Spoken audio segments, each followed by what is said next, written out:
सामने एक मकान है, आप भी करोड़पति हो, सामने वाला भी करोड़पति है, और आपके घर में भी एक नौकर रहता है और सामने वाले के यहाँ भी एक नौकर रहता है, और सामने वाले नौकर को भी आप अपने घर लाना चाहते हो तो एक ही उपाय है, क्या? अपने नौकर को कहो जाओ उसको मेरी बड़ाई करो और अपनी निंदा। तो आपका नौकर जब उससे कहेगा कि देख मैं कितना गंदा इंसान हूँ, पीता हूँ, खाता हूँ, सिगरेट पीता हूँ, गाली देता हूँ, कोई काम नहीं करता हूँ, काम तो हूँ, लेकिन फिर भी मेरा मालिक मुझे प्यार करते हैं, खिलाने से पहले, खाने से पहले मुझसे पूछता है तू खा तो लिया, चाय पीने से पहले पूछता चाय पिया, और महीना होने से पहले एक दिन तनख्वाह दे देते हैं, देख कितना अच्छा मेरा मालिक, और तेरा मालिक कितना बेकार है, चल छोड़ दो नौकरी, इधर आ जा। और यही पॉलिटिक्स हनुमान जी कर रहे हैं, कह रहे हैं सुनो विभीषण प्रभु के रीति, करे सदा स्नेह पर प्रीति, छोड़ दे अपने भाई को और आजा, मैं तुझे अपना भाई बनाने के लिए तैयार हूं। और कैसे कहा हनुमान ने? तब हनुमंत कहा सुनो भ्राता, भ्राता में भाई, तू मेरा भाई बन जा, उस पापी भाई को छोड़ दे। ये हनुमान विभीषण को पटाने के लिए मुखन लगा रहे हैं, इस बात को अपनी पूजा पर मत ले लेना। और अंत में विभीषण मान गया कि मैं तुम्हारा भाई हूं। और फिर आप कहोगे बाप जी अगर हनुमान जी पटाने के लिए ये बात कह रहे हैं तो आखिर इस चौपाई का अर्थ क्या करोगे? तो इस चौपाई का क्या अर्थ होता है, ध्यान से सुनो। प्रात ले जो नाम हमारा, प्रातः नहीं है, प्रात है, फिर से ध्यान से सुने, सुंदरकांड उठा के देखना, प्रातः नहीं है, प्रात है, और प्रात हिंदी शब्द है, और हिंदी में प्रात को क्या कहते हैं? माताएं उत्तर प्रदेश बिहार में जिस पात्र में आटा गूंथती है पानी डालकर रोटी बनाने के लिए, उस पात्र को हिंदी में प्रात कहते हैं। ध्यान से सुनिए, हिंदी शब्द में उस पात्र को जिसमें आटा गूंथा जाता है प्रात कहते हैं। अब अर्थ मैं इस चौपाई का कर रहा हूं, अगर आपके घर में 5 सदस्य है और एक आदमी 4 या 3 रोटी खाता है तो आटा तो उस प्रात में गूंथना होगा, लेकिन कल इस पंडाल में माने इस कथा में लंगर है, भंडारा है, और क्या कल का भंडारा में अगर पूरी या रोटी बनाया जाए तो परात से काम चल सकता है? सोचना जरा, बात गंभीर है। 5 आदमी का रोटी बनाना हो तो परात में चल सकता है, लेकिन भंडारा देना हो तो परात से काम नहीं चलेगा। तो हनुमान गोस्वामी जी कहते हैं किनको रोटी नहीं मिलती हनुमान का नाम लेने से सुबह सुबह? जो 5-10 बार जय हनुमान जय हनुमान जय हनुमान करता है, लेकिन जो भंडारा जैसा लेते रहता उसको घी वाली रोटी मिलती है। इसलिए सवेरे हनुमान का नाम लेना चाहिए। घी की रोटी खानी है, पूरी खानी है तो नाम लो।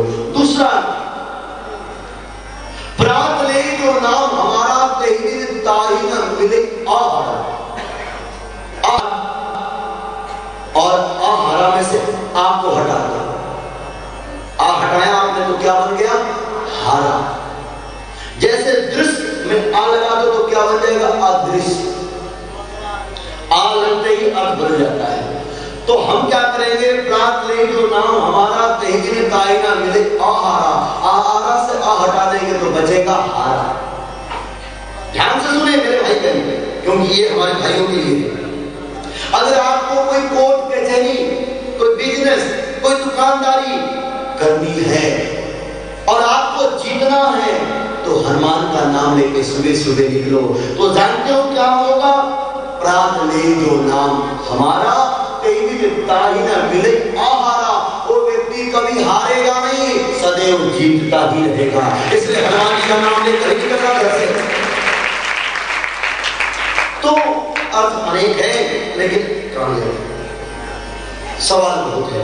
हनुमान जी का नाम सुबह सुबह लेना, ये चक्कर में मत रहना कि शाम को या हनुमान जी भजन कर रहे हैं, वो तो 24 घंटा भजन करते हैं, लेकिन वो कहते हैं जब भी तेरी मर्जी ले लेना मेरे नाम। और ये हनुमान जी महाराज की।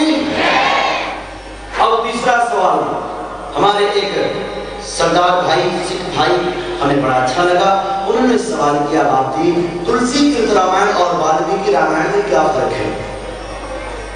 बड़ा प्यारा सवाल है। तुलसीकृत रामायण और वाल्मीकि रामायण में क्या फर्क है? मैं आपको पुनः बता दूं कि रामायण 132 थे, 4 गायब है, 128 है। लेकिन इनमें तुलसी और वाल्मीकि जो ज्यादा प्रचलित है, इनमें फर्क क्या है तो ध्यान देना। तुलसीकृत रामायण पूरा का पूरा इतिहास है और वाल्मीकि रामायण आधा इतिहास है और आधा नाटक है, ड्रामा है। वाल्मीकि रामायण आधा ड्रामा है और आधा इतिहास है। आप और ये ड्रामा मीन्स जो पहले लिख दिया जाए और बाद में खेला जाए उसको ड्रामा कहते हैं। जैसे हम लोग ड्रामा खेलते हैं, पहले कहानी लिखी जाती है फिर तो खेलते हैं। तो वाल्मीकि रामायण आधा पहले लिखा गया और आधा बाद में, इसलिए वो ड्रामा है। वो आधा गलत भी हो सकता है क्योंकि पहले लिख दिया गया। लेकिन तुलसीकृत रामायण वो ड्रामा नहीं है, वो इतिहास है क्योंकि बाद में लिखा गया। इसलिए तुलसीकृत रामायण जरूर पढ़ें। और अब चौथा सवाल है कि नारी को शिवलिंग पर जल चढ़ाना चाहिए कि नहीं। मैंने तो इस सवाल का जवाब पहले भी दे दिया था, लेकिन कुछ माताओं को समझ में नहीं आया होगा, तो ध्यान दें। कुंवारी कन्या शिवलिंग पर जल चढ़ा सकती है, लेकिन शादीशुदा महिला, वह महिला जो सती धर्म का पालन करती है, वह शिवलिंग पर जल ना चढ़ाकर शिवलिंग का जो नीचे वाला हिस्सा होता है उस पर चढ़ा सकती है। लेकिन अगर आपने 4 धर्म का पालन नहीं किया तो आप चढ़ा सकती है। 4 धर्म कौन कौन? उत्तम के असबस मन माही, सपने पान पुरुष। अगर आपने सपने में भी किसी को नहीं देखा तो कभी मत चढ़ाना, लेकिन हमें तो सपने आते रहते हैं, इसलिए हमें चढ़ाना चाहिए। दूसरा, सपने में भी दूसरे को नहीं देखा और सपने में भी हमने अपने पति का अपमान नहीं किया तो आपको जल नहीं चढ़ाना चाहिए। लेकिन कभी ना कभी पति पर गुस्सा भी आ जाए, इसलिए जल चढ़ाना चाहिए। तीसरा,